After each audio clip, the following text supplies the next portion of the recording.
Howdy folks, Bluesboyjag here, yet another 3-string cigar box guitar lesson. It's TNT by AC/DC. Lots of alphabet letters happening here. So we're in open G tuning. Well, not really. It's sort of G sharp, but not quite G sharp. I don't know why they tuned it so weird. So it's kind of like a quarter step sharp, I guess. Just a little bit sharp. It's not G sharp, it's between G and G sharp. Anyway, just tune to this. That's your somewhat above G.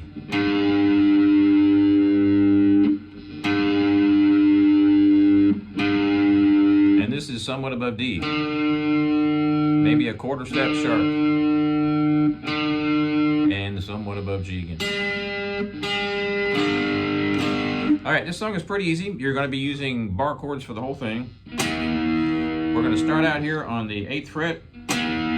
Then you're going to go to the 11th and then the 13th. Sometimes I'll do an up strum, sometimes I'll do a down strum. I'm not really sure why I do either one. It's sort of like when you get a good dance step going and it feels good and it works, you don't really maybe understand why you use that particular, oh, never mind, anyway.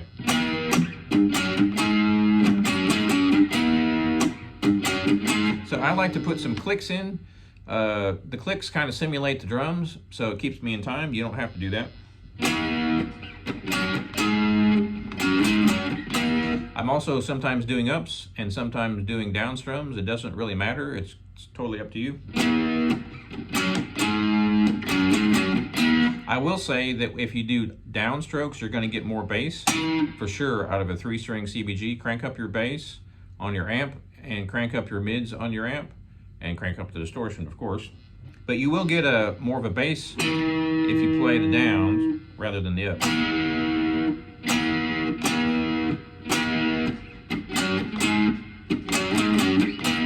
Sorry, I didn't mean to chop that.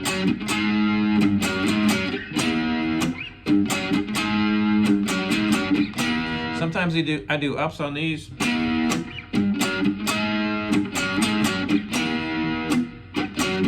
And sometimes I do downs.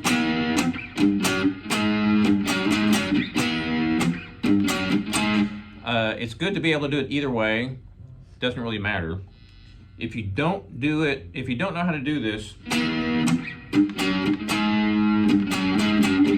what I'm doing here is just starting on the down and doing down, up, down, up, down, up for the whole song. You don't have to do it this way. It's good to know how to do it this way because it's going to help you with a lot of other songs. I won't go into all the details of how and why and whatever. Just make sure you can do it both ways, right? You can go.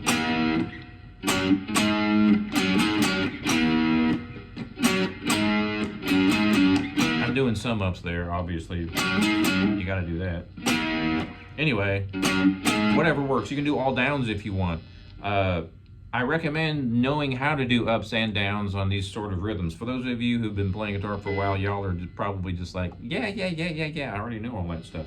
But for the beginners, it's good to be able to do both down, all downs, and all ups, and a mix of both. It's really, really, really, trust me, really important to be able to do that at some point, because you're going to be learning songs that really require that. And if you don't learn the syncopation of the strumming and the option of playing downstrokes and upstrokes, you won't be able to play a ton of songs. On this particular song, it's not super important which way you go. That's the gist of the song. Apparently I can't talk while I play this song. So I'll shut up. Say, did it again. There it is.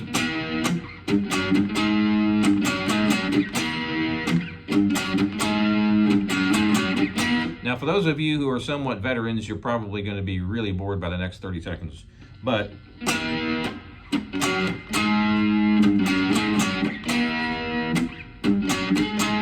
notice how I'm putting that air down. It's the air strum.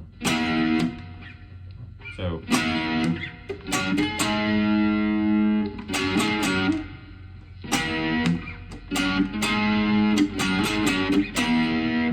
when I do that up, I'm coming down and doing a fake. Okay, enough of the strumming stuff. You'll figure it out eventually, right?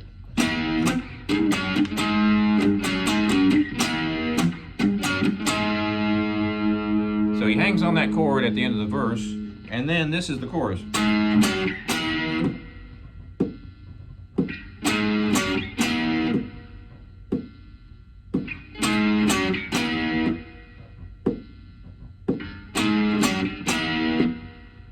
I don't know how many times he did it. Did I do it too many times? I don't know how many times. Anyway, it goes back up to that, which, if you tune normal to G, which we're not, this is kind of a weird lesson, isn't it? So it's really sort of G flat, but sort of not. Anyway, so that's the whole song.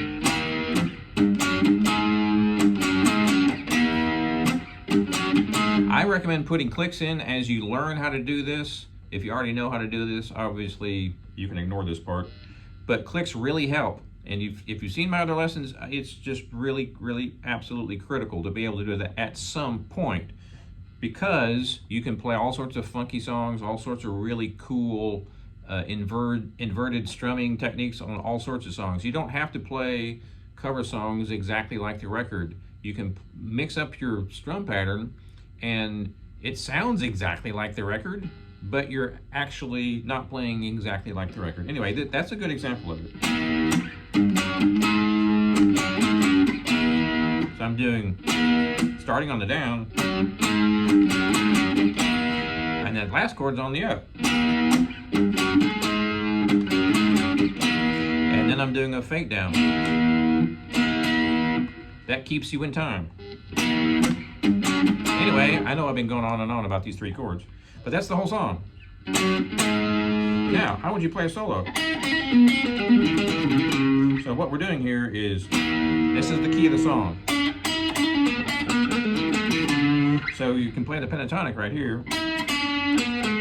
That's on the 8th fret and the 6th fret, on all three strings. You can put the in-between note in there.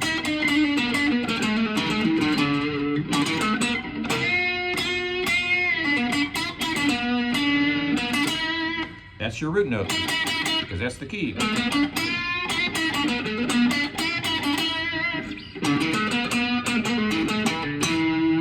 And that's the root note there. All right, so that's your first pentatonic. Here's your second pentatonic. So I'm playing here, what is that? That's on the 10th, 9th, 8th fret, 8th to 11th.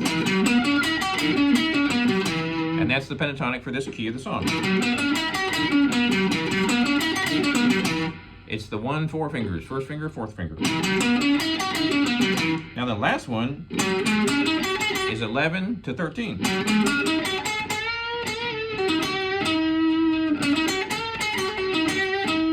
And that's the pentatonic for that key.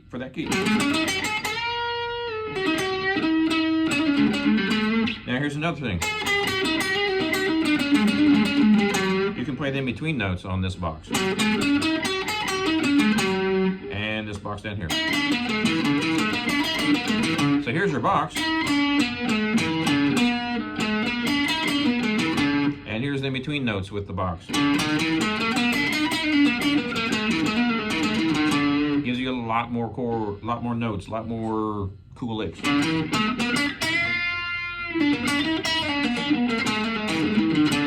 Pull offs. Now we go up to here. Now we go up to here.